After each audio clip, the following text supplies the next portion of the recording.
दोस्तों, हमने पिछले वीडियो में ये डिटेल में जाना था कि इंडिया में डिफरेंट पर्पस के लिए डिफरेंट फोर्सेस बनाई गई है और उस वीडियो का लिंक आपको आई बटन पे दिख जाएगा। लेकिन हमने ये नहीं जाना था कि ये रॉ कैसे काम करती है, ये सीबीआई कैसे काम करती है, ये ईडी कैसे काम करती है और हमारे देश में जितने भी ये intelligence agencies as well investigation agency होती है वो कैसे काम करती है। तो दोस्तों, आज के वीडियो में मैं intelligence agency as well investigation agency के बारे में डिटेल में बताऊंगा कि वो काम कैसे करती है और किस मिनिस्ट्री के अंदर आती है। My name is Mir Gajjar and I will explain you. हमारे देश की सुरक्षा दो लेवल पे की जाती है, इंटरनल लेवल और एक्सटर्नल लेवल। और दोनों लेवल पर जो इंटेल कलेक्ट करने का काम होता है एज वेल इन्वेस्टिगेट करने का काम होता है वो इन एजेंसियों का होता है। इंटेलिजेंस एजेंसी कोई इंटेल यानी कि सीक्रेट इंफॉर्मेशन कलेक्ट करती है और ये सीक्रेट इंफॉर्मेशन किसी बाहर के देश की, कोई टेररिस्ट ऑर्गेनाइजेशन की या कोई ऐसे पर्सन की भी हो सकती है जो देश में रहकर देश के खिलाफ जा रहा है। और इनका काम ये होता है कि वो ऐसे इंटेल कलेक्ट करे और हमारी फोर्सेस को दे। और ये जो सारा काम होता है वो एकदम सीक्रेटली किया जाता है। जबकि इन्वेस्टिगेशन एजेंसी का काम ये होता है कि वो किसी भी डेटा या रिसर्च करके इन्वेस्टिगेट करे। ये इन्वेस्टिगेशन किसी पर्सन, किसी पार्टी, किसी पॉलिटिशियन या किसी भी बिजनेसमैन के खिलाफ हो सकती है। ये इन्वेस्टिगेशन एजेंसी इन्वेस्टिगेट करके एक रिजल्ट पर आती है और फिर इस रिजल्ट के अकॉर्डिंग उस पर एक्शन लिया जाता है। सबसे पहले आईबी की बात करते हैं। इंटेलिजेंस ब्यूरो देश की इंटरनल सिक्योरिटी बनाए रखने में हेल्प करती है। आईबी को सबसे पहले 1887 में अंग्रेजों द्वारा बनाया गया था और इसे फ्रीडम फाइटर्स की मूवमेंट पर नजर रखने के लिए बनाया गया था। लेकिन आजादी के बाद इसे होम मिनिस्ट्री के अंदर डाल दिया गया।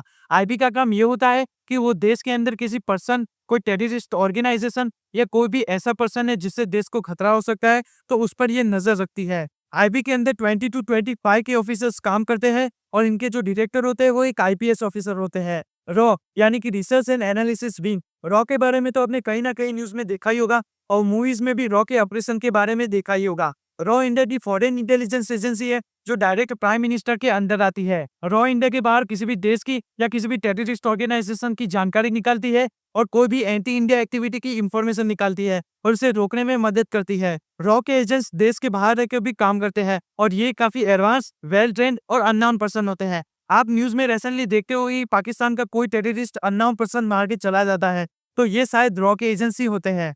और रॉ के सारे ऑपरेशंस और एजेंट्स की जानकारी सीक्रेट रखी जाती है।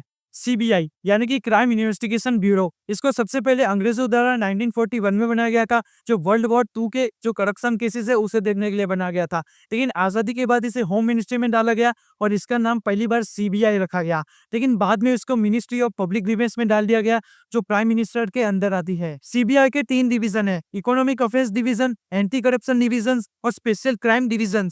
सीबीआई मोस्टली करप्शन केसेस ही देखती है, लेकिन कोई स्पेशल क्राइम का केस है या किसी भी एजेंसी की हेल्प करनी है तब सीबीआई काम आती है। सीबीआई का डायरेक्टर भी एक आईपीएस ऑफिसर होता है। एनआईए यानी कि national investigation agency, NIA national security बनाए रखने में हेल्प करती है। यह किसी भी टेररिस्ट ऑर्गेनाइजेशन की एक्टिविटी को रोकने के लिए काम करती है। एनआईए को 2008 में ताज होटल के बाद बनाया गया था और ये होम मिनिस्ट्री के अंदर आती है। एनआईए की हेड ऑफिस दिल्ली में है। एनआईए एक नेशनल सिक्योरिटी एजेंसी है, इसलिए एनआईए को किसी भी स्टेट में घुसकर इन्वेस्टिगेट करने के लिए किसी की भी परमिशन लेनी नहीं पड़ती। Nation technical research organisation technology based threats को रोकने का काम करती है और ये प्राइम मिनिस्टर के अंदर काम करती है। NTRO special cyber attacks, national defence website की सिक्योरिटी, साइबर टेररिज्म, क्रिप्टोग्राफी और डेटा गैदरिंग या प्रोसेसिंग की काम करती है। इसके लिए ये सैटेलाइट्स का भी यूज करती है। एनटीआरओ का काम भी रॉ की तरह सीक्रेटली किया जाता है। DIA defence intelligence agency Indian army के लिए काम करती है। ये एजेंसी एनिमी या टेररिस्ट के द्वारा सेंड किए गए सीक्रेट कोड्स को डिकोड करने का काम करती है, जिसे image processing and signal analysis भी कहा जाता है। साथ ही में ये रॉ की तरह इंडियन आर्मी को इंटेल प्रोवाइड करती है।